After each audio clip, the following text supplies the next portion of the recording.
So when it comes down to an escape and evasion situation, noise, light, and litter discipline are going to be paramount for your avoidance of recapture. So some of the things that we've got on us, right, if we were ever out and about and we did ever end up in this kind of situation for whatever reason, it's very unlikely, but if you do end up in this kind of situation, you know, reducing your noise is going to be critical. So some of the things that you've got on you, you know, you'll probably have a wallet, you'll probably have you know, a cell phone of which you should put on silent or vibrate.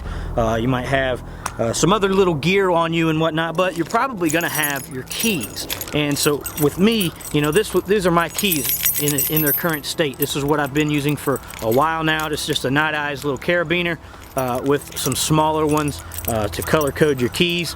And it's worked, it's functioned, but when it comes down to it, it's really bulky. It's super loud, regardless if I've got it clipped on my belt loop or in my jacket pocket. If I was to be running through the woods, you would hear me with this a mile away, whether it's in the woods or running down an alley or whatever the reason may be. And you know, so this is just not really effective. So I picked up the Thorkey here recently, and I want to show you guys how that works. Basically, alright guys, so as you can see here in front of me, we've already disengaged my keys from the Night Eyes carabiner setup that I had going on. So we'll just go ahead and set that aside. Basically with the Thorkey, you've got one bar with posts on it that you're going to mount your keys on. The other bar just mounts on the other side to hold everything together. You get a handful of spacers, and then you've also got your post screws that hold the entire setup together. The only thing you're going to need to actually configure this is just a coin. You can use a nickel, dime, penny, quarter, whatever you've got. You can also use a flathead screwdriver if you prefer, but you don't actually need any tools to put this thing together. So to start off here, I want to start by talking about my keys. This thing is a smaller size key holder. Some organizers will allow for bigger keys, but this one, for example, you're not going to be able to put, you know, a key such as my Jeep key on there, primarily due to the fact that it's got the chip in it, so obviously that's not going to fit too well, but it is a longer key, so even if I was to be able to mount that on that post right there, in which I could, that post will go through there, the key is still just a little bit too long to fit in the system. So what they've actually provided you with is this little clip right here, that goes in there, and it mounts in there just like any other key would. That just slides on the post, and I'll show you how that all fits in there in just a second. That way you can carry things like a fob and bigger keys. So also, I've also got this S.E.R.E key knife. So it's a little bit thicker than your traditional key, obviously. So if we put those up there for comparison, you know, there's a pretty good size difference right there in the thickness. So what we're going to have to do is compensate with spacers for the size of this S.E.R.E key for the other side of the posts. And I'll show you what I mean by that here in just a second when we start putting these things on. So basically, the best way to set this thing up, they say to start with one post before you go to the other. So don't try to do both posts at the same time. So basically, we're just going to start with our bar that has the posts on it, and I want to go ahead and start with my bulkier, thicker keys first. So that's going to be my S.E.R.E key knife is going to be the first thing we're going to put on there. And so what we're going to do is go ahead and start with one spacer on the bottom, and you essentially want to have a spacer in between each thing on here, but you know, some keys and some thicknesses will require you to not put a spacer in between them to get it to mount right. So you'll see what I'm talking about here in just a second. So we're just going to go ahead and put that key on there like so. And it's important to remember to put your keys on with them facing the inside. So whichever way they're going to close, the teeth need to be facing inside. That way they sit flush within the system when it's closed. So we've got one key on there. We're going to go ahead and put a spacer in between that one. Then we're going to go ahead and put another key on there. Again, teeth facing inward. Then we're going to take one more spacer, and then we're going to finish that off with the little loop that comes with the Thorkey for you to put your bigger key attachments on, like a key fob or a big Jeep key, for example. So we're just going to go ahead and put that right on there like so. And it doesn't look like we're going to be able to get another spacer on that to separate it between the bar and that item, and that's okay. It's going to be sitting so flush in there and so tight that it's not really going to matter.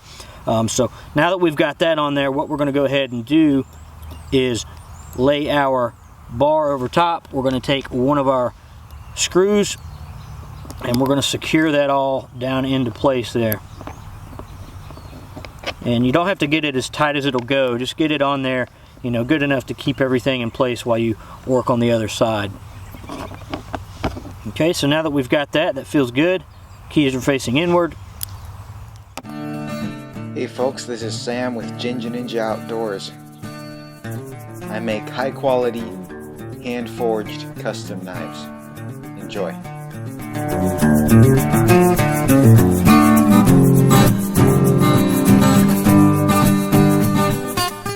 So moving on to the other side, we've got some things to consider, like the thickness of that SAWG key knife that we put on there. So what's going to happen, in order for us to get this to where it sits flush, we're going to have to compensate with spacers to the equal amount of the thickness of that key knife.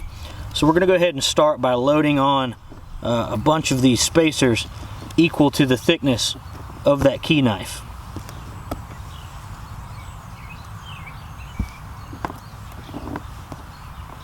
And then we're going to take our first key. We're going to go ahead and put that down again with the teeth facing inward. Put another spacer on that. Put our next key on. And then we're going to put our last spacer on there. And so this one's going to be kind of tight. Might be a little tricky, but just be really careful with this. We're going to go ahead and swing that bar around and get that right over top of that and apply some pressure, that way it doesn't move on you. Then we'll take our pin and we will secure that all into place.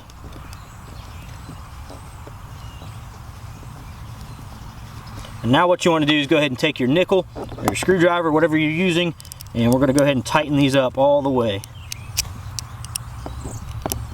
Not too tight. You don't want them so tight that you can't move the keys. So now we're going to go ahead and this is what we're working with here, and we're just going to close that up and see how everything fits in there. Looks like that's just what we want. Everything's sitting nice and flush. Not so tight that we can't get our keys out, but not so loose that things are shaking around and flimsy. So as you can see here, let me try to get a little close here for you. What we did is compensate with spacers to the equal size of that key knife there. So you can see how thick that key knife is in comparison to the other keys on there. So we've added spacers right here on top to compensate for that space. That way everything else sits as flush as possible. Now, you know, this thing can hold a fair amount of keys, and it's all going to be determined upon what you put in here. You can get, you know, thumb drive attachments. There's all kinds of different things that you can put in these things. If I didn't have my key knife on there, I could probably fit, you know, 2, maybe even 3 more keys on here. So it's all going to come down to the size and length of your keys. If your keys are longer, like I said with my Jeep key, even if I can get this on here, it's still going to be longer than the system itself. So some things are just not going to be able to go in here. But for the most part, you know, you'll be able to fit everything that you need. So what we've got now is the ability to flip this little fob holder out here. There we go. So we got the fob holder out there, and we're just going to take our key loop here, little key ring, and put that through that. So now we've got a much smaller system. It's not going to make any noise. You know, I mean, that right there is all you got to worry about if you've got a fob and extra keys on there. But if you don't have extra keys, it's just this one small compact system.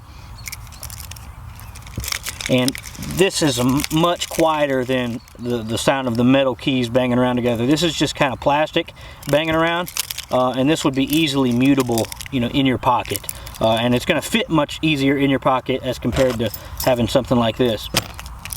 So there you go, guys. That is the Thorkey, a really awesome addition to your EDC if you're looking for something new. Like I said, it also helps with noise suppression. It makes things more minimal. It makes it a little more organized and compact, and you know, it's just an all-around good piece of gear to pick up. So if you want to pick one of these things up, they're only about 20 bucks. You can pick it up in our Amazon outpost. I've went ahead and put a link in the description below this video, so if you want to support our channel for making great quality content at the same time, you can pick that up at the link below. And as always, guys, thanks for watching. Please remember to comment, like, subscribe. Let us know what you think about the Thorkey, and you know, if you got any ideas for upcoming stuff that you want to see this year, be sure to drop a comment and let me know. It's been an awesome 2016, guys. You guys have been really supportive and just amazing. I can't thank you guys enough. So let's continue that momentum into 2017. I'll see you guys in the next video. Catch you later.